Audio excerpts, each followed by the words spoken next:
Peux-tu me dire quelle date nous sommes aujourd'hui? Rien de plus simple. Il te suffit de regarder ton smartphone et le tour est joué. Tu connais immédiatement le jour, le mois et l'année. Mais a-t-il toujours été aussi facile de connaître la date? Nos ancêtres avaient-ils même le concept d'une année qui dure 365 jours? Oui et non. Les calendriers mayas, eux, avaient des cycles. C'est proche de ceux que nous appelons une année. Mais le cycle maya était beaucoup plus long. 819 jours. Et c'est là que le mystère commence. 819 jours par rapport à quoi? Quand ce calendrier commence-t-il et quand se termine-t-il? Les scientifiques se posent cette question depuis des décennies. Ils ont découvert et déchiffré le calendrier maya dans les années 1940. Récemment, 2 scientifiques américains, John Linden et Victoria Bricker, ont proposé une solution. Qu'ont-ils fait de différent de leurs prédécesseurs? Le duo a déchiffré le code en élargissant sa réflexion. Ils ont étendu ce calendrier de 819 jours à 45 ans. C'est 20 fois plus long que le cycle original. Et une certaine logique a commencé à émerger. Il s'agit d'une avancée majeure, car les Mayas mesurèrent le temps d'une manière très complexe. Oublie les chiffres arabes, faciles à lire, dont nous disposons aujourd'hui. Ces peuples anciens utilisaient des glyphes. Il s'agit de minuscules images représentant des caractères, un peu comme les icônes sur ton bureau ou les symboles universels. Lorsque tu vois un petit point surmonté de 3 lignes courbes, tu sais qu'un réseau Wi-Fi est disponible. Le calendrier maya utilisait des glyphes qui représentaient des animaux ou des phénomènes naturels. Par exemple, il y avait des symboles représentant un jaguar et un aigle. Chaque glyphe marquait un jour. Chaque cycle est répété 4 fois, soit 819 jours x 4. Appelons ces 4 cycles des blocs. Les Mayas coloraient chaque bloc différemment. Les chercheurs pensaient que ces couleurs correspondaient aux 4 points cardinaux. Le rouge correspondait à l'est, le blanc au nord, l'ouest au noir, et, enfin, le jaune indiquait le sud. Puis les années 1980 sont arrivées. Oui, c'est vrai.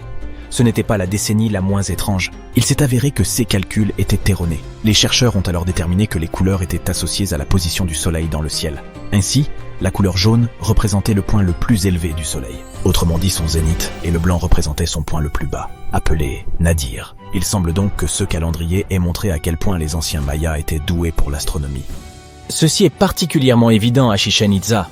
Cette cité maya de premier ordre est située dans la péninsule du Yucatan, au Mexique. Une impressionnante pyramide à degrés s'y dresse. Elle est dédiée à Quetzalcoatl, la divinité serpent à plumes, et son alignement est parfait. 2 fois par an, il s'y produit quelque chose de merveilleux, lors des équinoxes de mars et de septembre. Ce sont ces moments où le soleil se trouve directement au-dessus de l'équateur. À ces 2 dates, le jour et la nuit durent dans le même temps. Sur le site de la pyramide, la lumière du soleil éclaire d'abord la sculpture de la tête de serpent à la base de la structure. Puis elle gravit les 91 marches. Cela crée l'illusion qu'un serpent arpente la pyramide. Aujourd'hui encore, les gens se rassemblent pour assister à ce spectacle. Celui-ci devait être encore plus impressionnant au moment où les Mayas ont achevé la structure, entre 1050 et 1300 après JC. Et sais-tu ce qu'est une période synodique? Moi non plus, mais les astronomes mayas, eux, le savaient. Une période synodique est le temps qui s'écoule avant qu'un corps stellaire ne fasse un tour complet. Par exemple, il s'agit de la période entre 2 pleines lunes. Depuis la Terre, cette période dure environ 28 jours. Les Mayas observèrent le ciel en permanence. Ils consignaient soigneusement les périodes synodiques de toutes les planètes. De Vénus à Saturne, ces astronomes anciens ont recensé presque tous les corps célestes. Mais quel est le rapport avec leur calendrier? Les calculs des chercheurs américains ont révélé le lien. Prenons l'exemple de la planète la plus proche du Soleil, Mercure. Sa période synodique est de 117 jours. Multiplie ce chiffre par 7 et tu obtiendras quel nombre? 819. Exactement. Une coïncidence? Certainement pas. Car les périodes synodiques des autres planètes correspondent aussi parfaitement à ce nombre magique. Mais cela n'est pas visible à partir d'un seul cycle maya.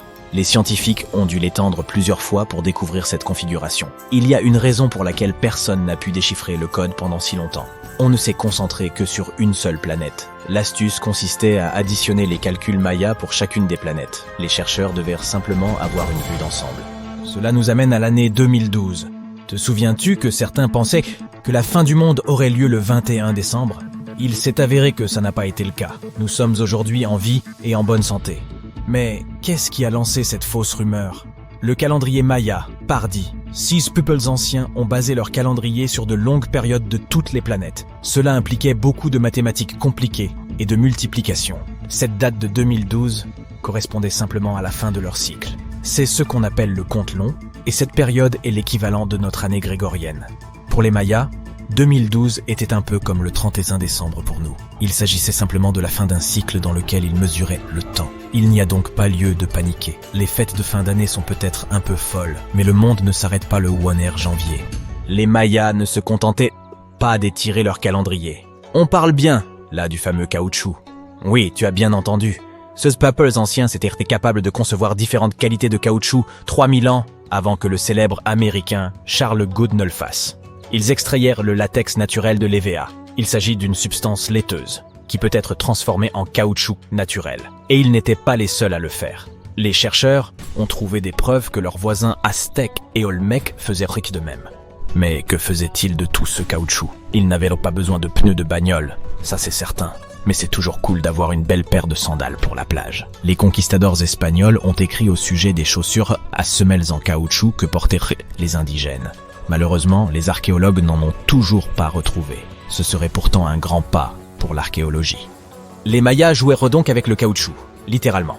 Les chercheurs pensent ainsi qu'ils fabriquaient des balles en latex. 16 balles étaient particulièrement élastiques et leur taille variait de celle d'une balle de baseball à celle d'un ballon de foot. Le jeu de balle maya, ou pits, comportait 2 arceaux. Tu penses sûrement au basketball, mais ce n'est pas tout à fait ça. Les arceaux étaient fixés sur des murs à 7 mètres de hauteur, comparé à la norme de la NBA, qui n'est que de 3 mètres. Et ces arceaux étaient inclinés sur le côté. L'histoire des Mayas a aussi un côté sucré. Ce peuple ancien appréciait le chocolat. En fait, le mot moderne de chocolat vient probablement du mot xocolatel, issu de leur propre langue. Celui-ci signifiait « eau amère ». D'accord, on comprend la partie amère, mais pourquoi de l'eau? Les Mayas ne produisirent pas de chocolat sous la forme que nous lui connaissons aujourd'hui. Ils ne fabriquaient pas de tablettes de chocolat, ils se contentaient de le boire. Ces fèves de cacao écrasées constituaient une excellente boisson. Les Mayas ont perfectionné le mélange au fil du temps et y ont même ajouté des épices. Quelqu'un veut-il d'une boisson chocolatée piquante avec de la bouillie de poivron et de la farine de maïs? Qui sait, cette boisson avait peut-être bon goût. Les fèves de cacao étaient sacrées et servaient également de monnaie d'échange. Les chercheurs pensent par ailleurs que toutes les classes sociales pouvaient en profiter. Aujourd'hui encore, l'idée d'un chocolat gratuit pour tous semble plutôt séduisant. Mais où les Mayas se procuraient-ils de l'eau potable pour leurs boissons à base de cacao? Par le plus ancien système de filtration de l'hémisphère occidental. Il était basé sur l'action des éolytes. Il s'agit de minéraux contenant des composés d'aluminium et de silicone. Et devine quoi? Les purificateurs d'air et d'eau modernes utilisent toujours ce même matériau. La technologie Maya l'emporte encore une fois. En Europe, Roger Bacon a mis au point un système de filtre à sable en 1627, quelques 1800 ans après les Mayas. Mais qu'en est-il des régions dépourvues de rivières, de lacs ou de sources?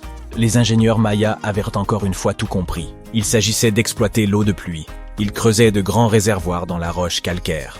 Ensuite, ils enduisaient ces cavités souterraines d'une couche de matériaux étanches. La dernière étape consistait à creuser de petits canaux qui recueillaient l'eau des collines situées au-dessus. Les scientifiques ont estimé qu'un seul de ces réservoirs pouvait contenir en moyenne 38 000 litres d'eau de pluie, de quoi remplir 55 de nos jacuzzis modernes.